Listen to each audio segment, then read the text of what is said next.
Right, let's talk about fighter jets. They are the absolute pinnacle of engineering, aren't they? A symphony of roaring engines, cutting-edge computers, and mind-boggling aerodynamics. For any country, having a fleet of these incredible machines is about more than just looking tough. It's the ultimate insurance policy. It's about protecting your skies, your people, and your way of life. When you decide to buy a new fighter jet, you're not just picking a plane. You're making a decision that will shape your nation's security and its relationships with other countries for the next 50 years. It's a massive, massive deal. Now you might think choosing one is simple. You just get the fastest one, or the one that can disappear from radar, right? Job done. But it's a lot more complicated than that. Imagine you're buying a car for your family. You don't just buy the fastest sports car. You have to think about the running costs, the insurance, the price of spare parts, and whether the manufacturer might suddenly decide to stop supporting it. It's the same with fighter jets, but with billions of dollars and national sovereignty on the line. The price on the sticker is just the beginning of the story, and the small print in the contract can be more powerful than any missile.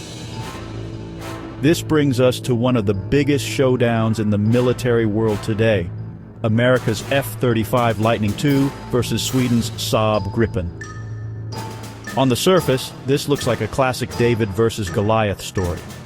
You have the American heavyweight, a technological marvel packed with more gadgets than a Bond film, backed by the world's biggest superpower. And then you have the Swedish contender, a lighter, nimbler jet built by a much smaller country. But as many nations are discovering, the battle for the skies isn't just won with stealth technology. It's also fought on balance sheets, in political chambers, and within the lines of a sales contract. The choice between these two incredible aircraft has exposed a silent but growing weakness in the way the world buys its most advanced weapons. Countries are starting to ask some very uncomfortable questions. They're wondering if buying the most advanced jet means giving up control. They're worried about hidden costs, political strings, and the risk of being left with a multi-billion-dollar fleet that they can't even fly without someone else's permission. This isn't just about which plane is better. It's about what it truly costs to defend a nation in the 21st century. It's a proper nail-biter, and the outcome could change everything. First, let's be clear. The F-35 Lightning II is an astonishing piece of kit. It's like something straight out of science fiction. Its main party trick is stealth. It's designed to be nearly invisible to enemy radar, allowing it to slip into hostile territory, do its job, and get out before anyone even knows it was there. It's also packed with some of the most advanced sensors and data-sharing technology ever put in a plane. The idea was to create one jet that could do everything: air-to-air combat, ground attacks, intelligence gathering, and share what it sees with every other friendly unit on the battlefield. It was meant to be the master key to air dominance for America and its allies. So, naturally, everyone wanted one. When the United States offered its closest partners a chance to join the F-35 program, it felt like being invited into the most exclusive club in the world. Buying the F-35 wasn't just about getting a new plane. It was about strengthening your alliance with the most powerful military on Earth. It promised perfect interoperability with NATO forces, meaning everyone's equipment would speak the same language. For countries like Germany, Switzerland, and Canada, signing up for the F-35 seemed like the smartest, most logical choice. It was the future, delivered in a sleek, gray, supersonic package. But then, the bills started to arrive, and they were eye-watering. The F-35 program has become the most expensive weapon system in history, with lifetime costs projected to exceed a staggering $2 trillion. That's not a typo. $2 trillion. This has put massive strain on the defense budgets of countries that signed up. In Switzerland, the price for their 36 jets jumped by over £1 billion Swiss francs before they'd even been delivered. Suddenly, politicians and taxpayers started getting very nervous. The dream jet was beginning to look like a financial nightmare, a commitment that could drain resources for decades to come. The cost wasn't the only problem. A far more worrying issue began to surface: control. The F-35 is not a plane you just buy and fly. It's part of a global network managed by its manufacturer, Lockheed Martin, and ultimately by the US government. All maintenance, software updates, and logistics are routed through a system called Alice. This led to fears of a so-called kill switch, a theoretical backdoor that could allow the US to ground an entire fleet of F-35’s belonging to another country. For a sovereign nation, the idea that a foreign power could remotely disable its primary defense asset is, to put it mildly, a terrifying thought.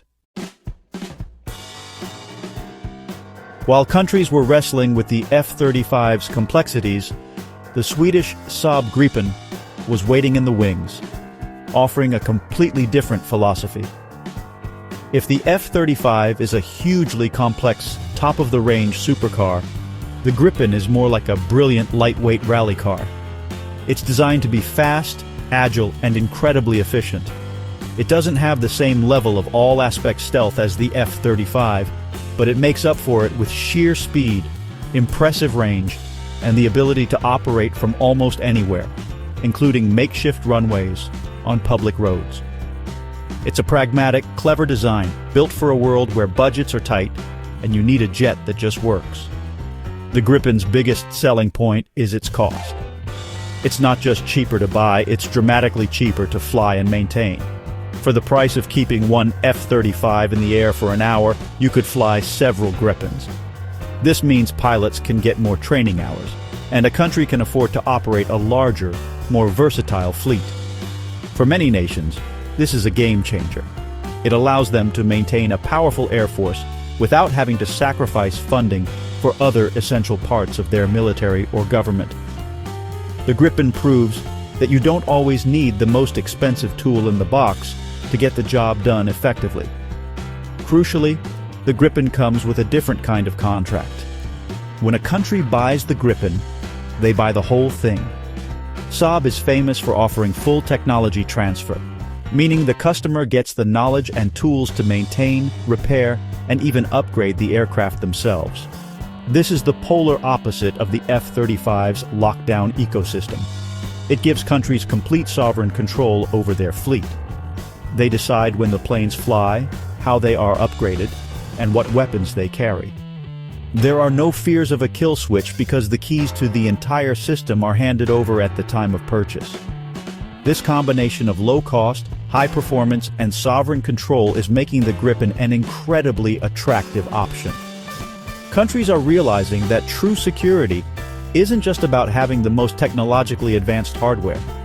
It's also about independence and sustainability. The Gripen offers a future where a nation's air force is not dependent on the political whims of another country. It represents a shift in thinking, where affordability and autonomy are becoming just as important as stealth and sensor fusion.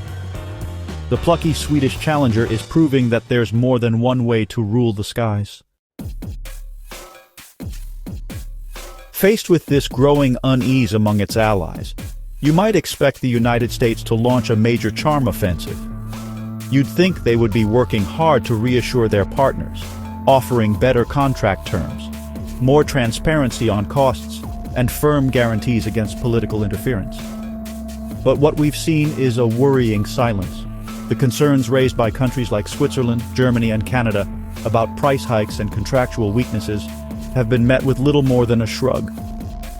The official line seems to be that the F-35 is the best, and allies should feel privileged to be able to buy it, no matter the cost or the conditions attached. This silence is becoming a significant problem. It reinforces the very fears that are driving countries to look at alternatives like the Gripen. When allies see the US using its leverage in trade disputes or changing its foreign policy stance, as happened under the recent Trump administration, they can't help but wonder if their F-35 fleet could be used as a bargaining chip. The lack of a clear, reassuring answer from Washington only deepens these anxieties. It erodes trust, which is the absolute bedrock of any military alliance. Without trust, shared technology and interoperability start to look less like a strength and more like a vulnerability. The risk here is bigger than just losing a few jet sails. The F-35 was designed to be the backbone of NATO air power, a common platform that would bind the alliance closer together. If major allies start backing out or choosing different planes, it could lead to a fragmentation of NATO's military capabilities.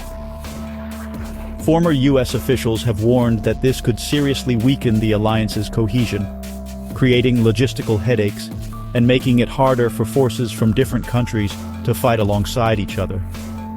The very interoperability that the F-35 was supposed to guarantee could be undermined by the politics surrounding its sale. Ultimately, this situation poses a critical question for the future of global defense partnerships. Are alliances built on shared values and mutual respect? Or are they transactional relationships where the senior partner holds all the cards? The F-35 saga has exposed a crack in the foundation of the Western alliance. How the United States chooses to respond or continues not to will have consequences that reach far beyond the world of fighter jets. It will determine whether its partnerships are seen as a source of collective strength or as a gilded cage. And that is a decision that will define global security for years to come.